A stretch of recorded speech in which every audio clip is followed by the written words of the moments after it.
All right, the time is 11:05. This is the commencement of the Arts District Sign Advisory Committee for June 17, 2025. Scott, take us away. Good morning. My name is Oscar Aguilera. I will be presenting the PowerPoint for application SPSC 189 -010. I hope everybody read the report.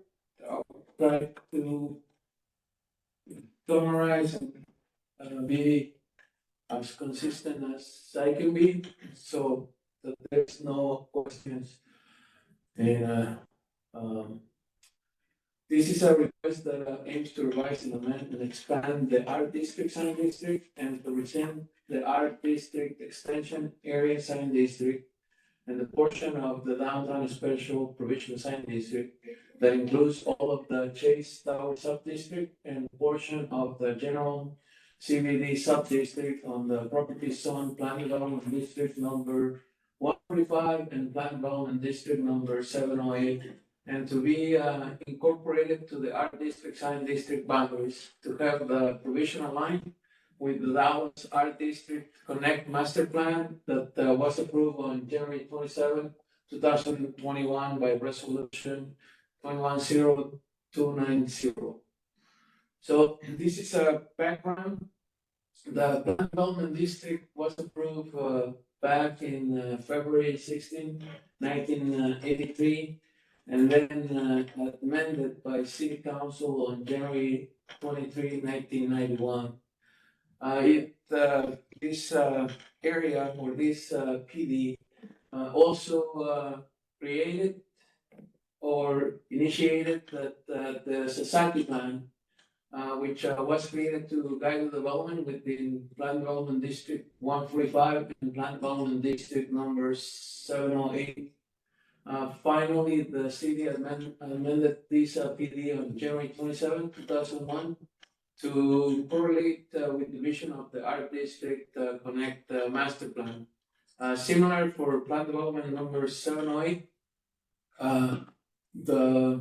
which is also known as the Dallas Art Extension Area Sign District, was established by ordinance on March 9, 2005, and then again it was amended in January 2027. January 27, 2021. To correlate again with the Art District Connect Master Plan vision. Here is the location to the city limits, kind of the center. And this right here is a PD 708, which encompasses this area here to here and then back here. Then this is a PD 145, which was the original portion of the Arts District. So if you take a look at this is the current SPSDs. So this is the Art District Sign District SPSD, which encompasses this original area. This is the Art District Extension area, which encompasses this portion, which is highlighted. And then the downtown SPSD used to encompass all this area. I mean, it encompasses more, but this is the portion that has been affected. And then in 2019, the Chase Subdistrict was passed. So what this application is proposing to integrate all this particular area into this. So I'll give you a little summary of the history. The amendment for the Art District originally was only going to be this area.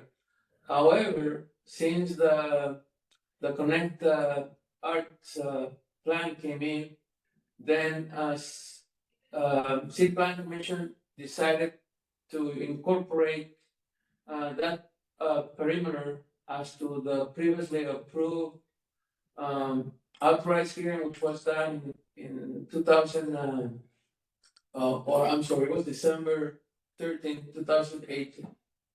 So on July 2023, the City Plan Commission approved to amend the original request and then incorporate it to this area.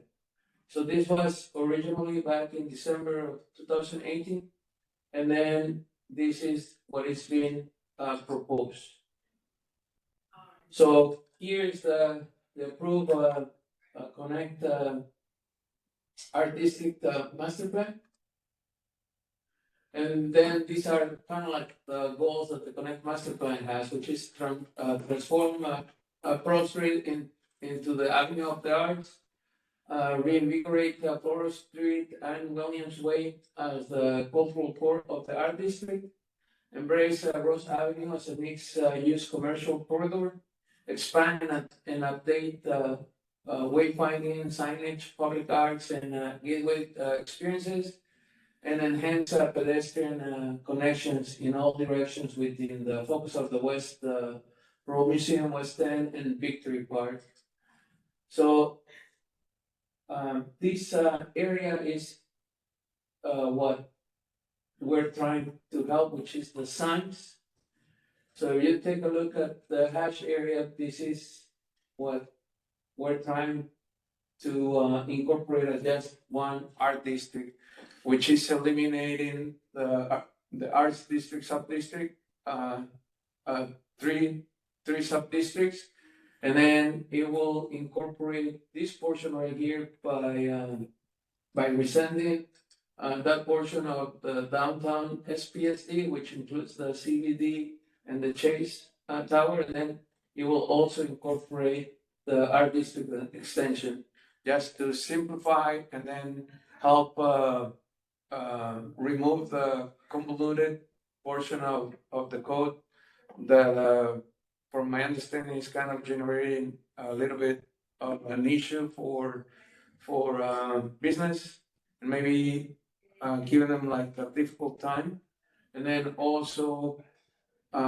to making it easy to foment the economy too of the area, and then kind of have like a unified type of code that it will be nice to the eye for pedestrians and motorists, and that it also does not affect or become a safety hazard. So again, what I was talking about, this district economy is very significant for the city. The art district contributes about 341 million in expenditures and supports about 6,000 jobs. This substantial contribution to the city's economy is testament to the district's economic proneness and source of pride for all involved. This is according to the EAP 6 Americans for the Arts article in 2023. The Dallas Art District Connect Master Plan is going to enhance and transform the art districts into a vibrant mixed-use neighborhood that connects with the surrounding areas of Uptown, Victory Park, Pine Corner Park, and downtown. These are some of the signs that currently exist. This is the Museum of Arts. This is the rear of it. And then these are some signs that kind of bring that. So this right here is that Chase sub-district, or the Chase Tower sub-district. This is the cathedral. And then this is the priority actions that the Connect Master Plan is trying to incorporate. So this is the staff analysis, kind of like the signs that, that they exist, what is being proposed. If you take a look at the report, I talk about these areas, and then these are for attached, these are detached. And then these are some of the examples that the signs are going to implement. This is not currently within the art sign district or any of the adjacent SPSD that are proposed to be affected. But this is, if approved, this one of the orchestra symphony may be able to do a sign similar to this, which this is from another city, and then this is currently in downtown Dallas, but this is, I didn't see any similar signs within the art district. Now these are existing there, and this is the arts, the AT&T Performing Arts Center, which is digital. This is on fronting Rose, and then this is fronting the Theater Road, and then this is a kiosk that shows digital displays that changes, but it's not defined as a kiosk on. It's a digital sign on the art district. These are some examples of public signs. And it includes information signs, generic retail identification signs, flags, construction barricade signs as defined in this section. So here is some direction signs, which is for retail. Here's some public signs too. And then this is the orchestra building that gives directions to parking and where the concerts are. These are the plans, which I didn't see any at the art district, sign district, nor any of the CBD area, nor at the Chase Tower sub-district. And then this is a plaque at the stadium that is currently existing, but not within this SPSD. These are some cultural institution signs, and then here are some facade-mounted banner signs, which are similar to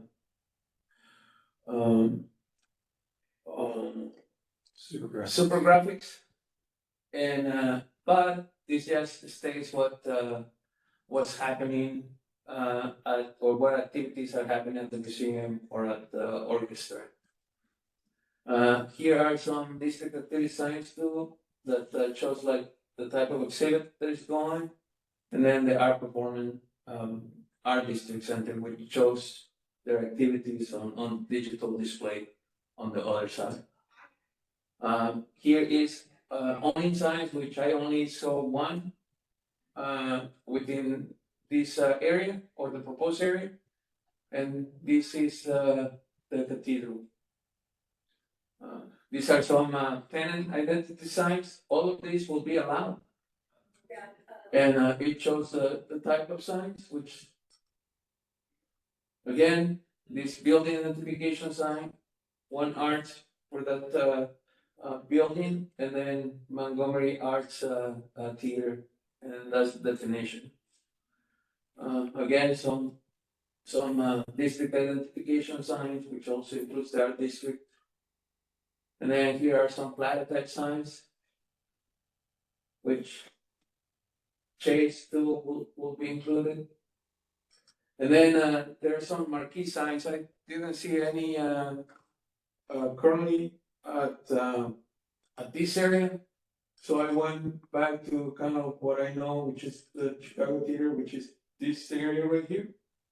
And then this is in Colorado by Denver that shows the marquee sign. And then these are some projecting signs. And then canopy signs, which these are all existing. These are some integrated signs. This is the Hard Rock Cafe Hotel which is the guitar logo, part of the structure, part of the hotel, and then the McDonald's with the arch, which is the sign that is integrated into the building. This is in downtown, this is Chicago. And then here are some window signs that shows for that 7-Eleven that is located on the arts extension, and then the arts district. Here are some construction barricade signs that shows what it could be done until the construction is over. Monument signs, this is the art district mansion on Rose Street, and this is the Booker T. Washington on which is part of the school. And then there are some retail wall signs. This is what it shows, the type of signs. And then finally, the freestanding district identification sign. Currently, there's no freestanding identification sign on the Dallas Art District, but it will look something like this. And then this is an example of existing sign, which is the development district. So this proposal, staff feels that this proposal will enhance the image and liveliness of the art district by encouraging compatible signs that are artistic in style, while being functional and informative in purpose, will promote the commercial success of each individual tenant in the art district, and in turn, the commercial success of all tenants in the art district collectively. It creates a sense of design continuity between signs and the other streetscape elements of the art district. It will help make the art district an attractive place for the public to frequent by providing ease of directions to specific cultural institutions. It will create a means of identifying the various types of categories of retail establishment along Floral Street and Rose Avenue.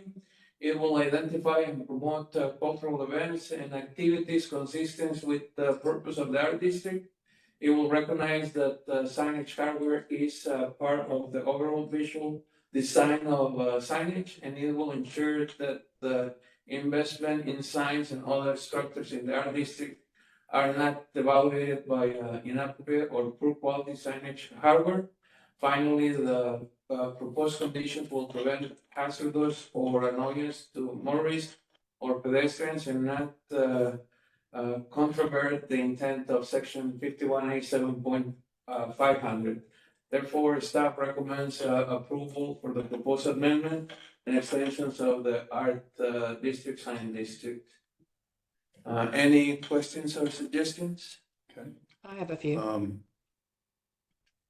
Please go ahead. Sure. Who was involved in putting these amendments together? Who participated, provided feedback? So we had outreach to the stakeholders, the members from the museum. We had outreach meeting at the museum as well to hear from the different residents as well as business owners, and then we work with the stakeholders to develop the. Go ahead. Commissioner Kingston, I'll also add that this went to the infrastructure committee of the Dallas Arts District as well before having the city held stakeholder meeting. And how many meetings did we have where public was informed and invited to attend? We had one meeting. And do you have a list of the folks who actually attended? Yes, I do have a list. I can email it to you. That would be great.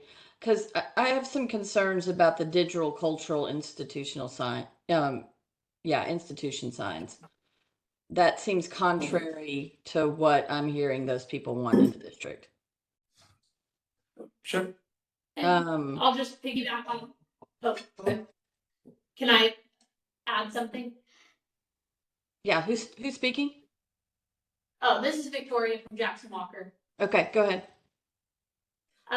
So the digital cultural institution signs are intended just to memorialize what exists in the district already, and just sort of uniformly define those and identify where those signs are already in place. So it doesn't allow for the creation of more? That's correct. Okay. Well, then I guess that's going to answer my questions about impeding sidewalks and whatever if they're already there. All right, thank you.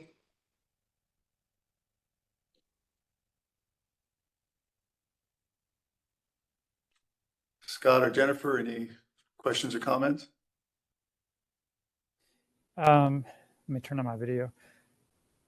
So generally don't have any questions, but you know, it looks like this really the intent is to just expand the arts district so you have a cohesive, I should say the signage district, so you have a cohesive element throughout, that you don't have all these sub-districts, which I get. When I looked through the actual ordinance, I was looking at the red line, and maybe as a follow-on to Melissa's question, are there any changes kind of at a high level that would impact the prior ordinance? I'm guessing you had to somehow streamline the ordinance and make sure that it applied to everybody equally, but with the prior extension districts, I didn't know if there were any other signage allowances that were worked into this new ordinance. So I did take a look at the ordinance, what was proposed, and what is existing, and then I spoke with Scott and also Jason for their expertise.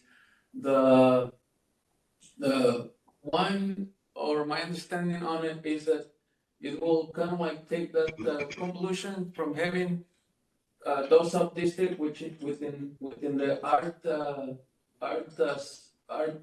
arts district, sign district, and then the only concern that I had was that section for the Chase Tower sub-district, that will be whatever is more impacted.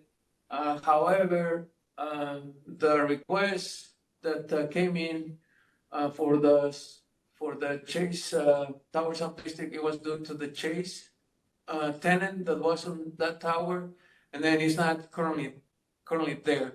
If the tenants in that building still wanna use the signage that it is allowed, they'll be able to do it. However, if they wanna modify something, then they're going to have to amend the code to be able to address whatever modifications that they want to implement if they do not meet the new proposed conditions. Another thing too, like, or if you take a look on it for the restaurants, that's kind of like going to be less convoluted because it's being removed. And then I think that will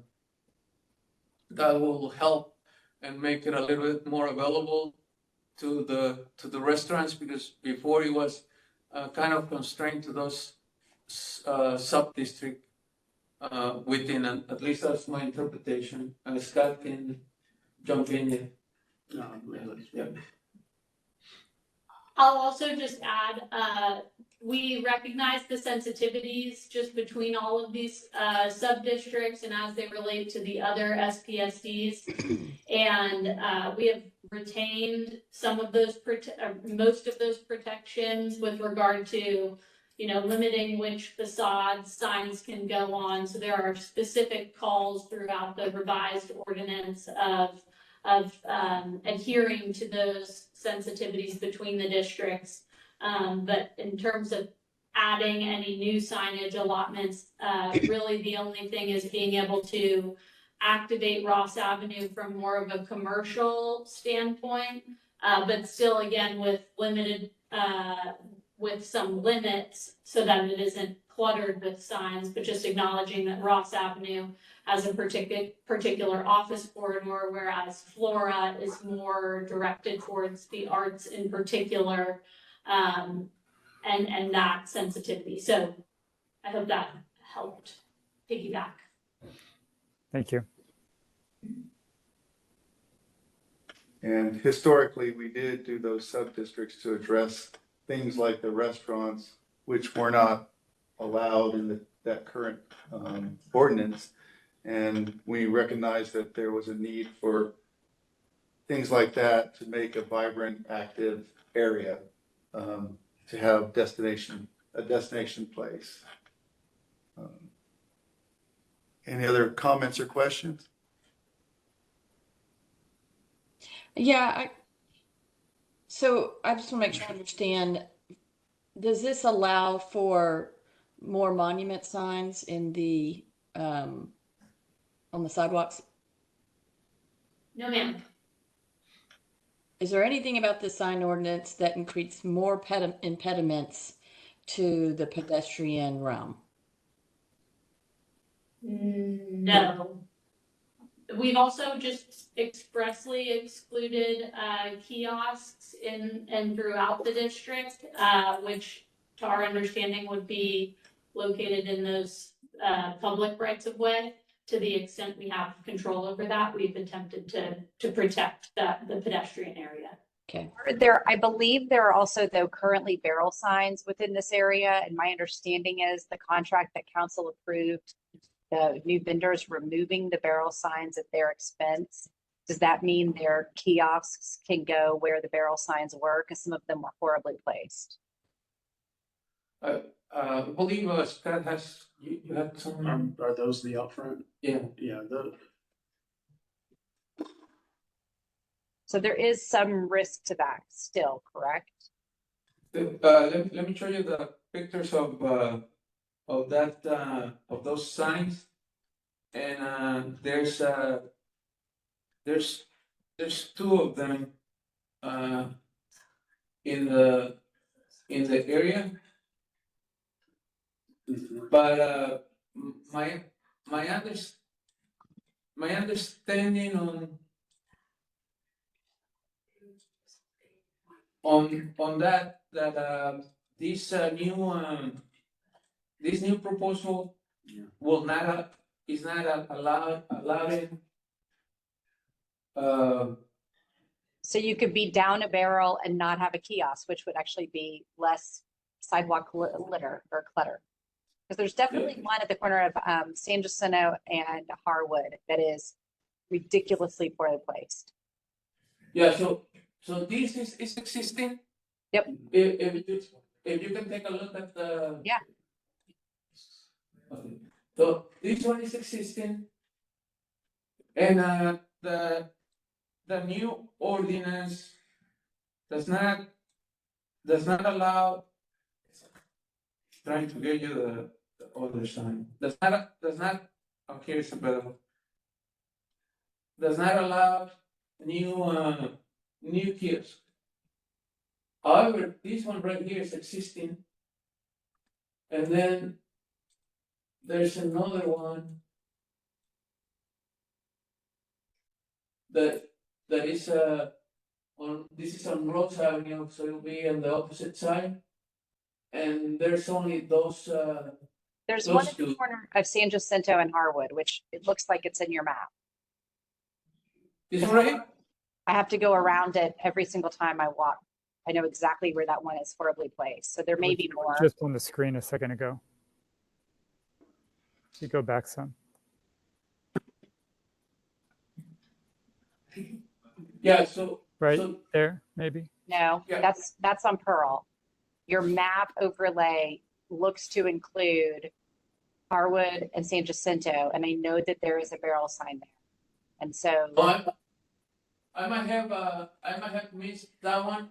that's okay. I think the bigger question is, obviously DDI and all of our partners and pretty much everyone we know was against kiosks, and yet they were approved with the contract on Wednesday, last Wednesday. So this can essentially force the vendor to remove barrels and yet not put kiosks in this area. Y'all have threaded the needle. I am really curious about that. Well, so currently, my understanding or my interpretation of this proposal is that this will not be allowed. So this, if it remains there, is grandfather. But if they want to come and put a new kiosk, will not. It's on the definition, but it is not allowed on the code. Okay. If I may, here's kind of what we run into with this. These SPSDs, they govern private property, and these kiosks all lie on public right of way, and we don't govern that. And it's very difficult for us in an SPSD to govern that.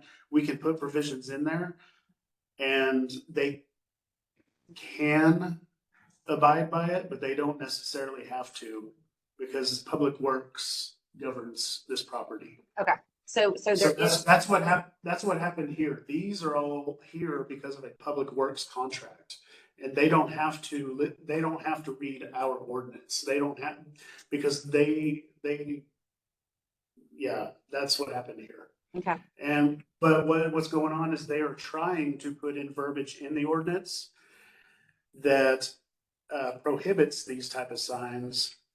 But potentially what could happen and what might happen, because there is a very strong likelihood of a digital kiosk contract. And depending on how high this goes in the city, because it's from where we're getting our information, it's pretty high in the city right now. If they Council want them to be selected on Ike as the public, vendor last week. I'm sorry? Council selected Ike as the vendor last week. Yeah. Yeah. Right. So, it may be out of our hands on where they're placed. Okay. So Okay. that's kind of a fight with Public Works, most likely, Yeah, or with no, it's fine. whoever's in charge of that contract. Okay. But we are trying to do our part to keep it out of the Arts District. So the verbiage is in there, and if they'll abide by it, but they may come back and It's say. kind of like what Deep Ellum has with like their historic something or other, and they were told it wouldn't help them. But Right. anyway, They may come back and say, well, this is public right of way, you can't, govern public right of way with an SPSD, but. Anyhow, that's kind of where we're at with that. But yes, these signs will be removed. They're working on that now. They are working on that now with the current vendor. But since we're terminating the contract early, there's stuff that goes along with that. Issues, yeah, I'm sure. But again, if we are trying to make these areas more walkable, that is an impediment. Yeah. I mean, they're so big.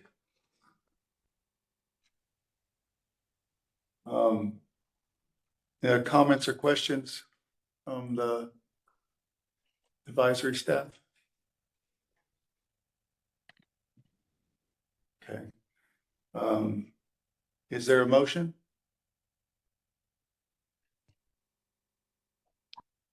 I mean, I'll move that we approve the staff's recommended changes. I don't know Motion if by Okay, Mr. Kingston. Yeah. second, Okay, seconded by Jennifer. All right, well, since we're online, we'll do the roll call vote. Commissioner Kingston, your vote? 4. Jennifer? in favor, or Scott? 4. And the vice chair also is in favor, so unanimous. Is there any other business for the Arts Committee? Not, this was on one. Just a minute.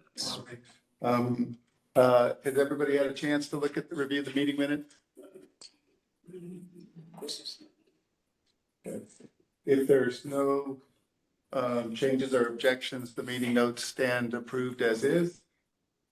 And if we have no other business, it is 11:40 and we shall adjourn. Thank you all for all your time. Thank you. Thank you. Thank you, everybody. Thank you, Scott.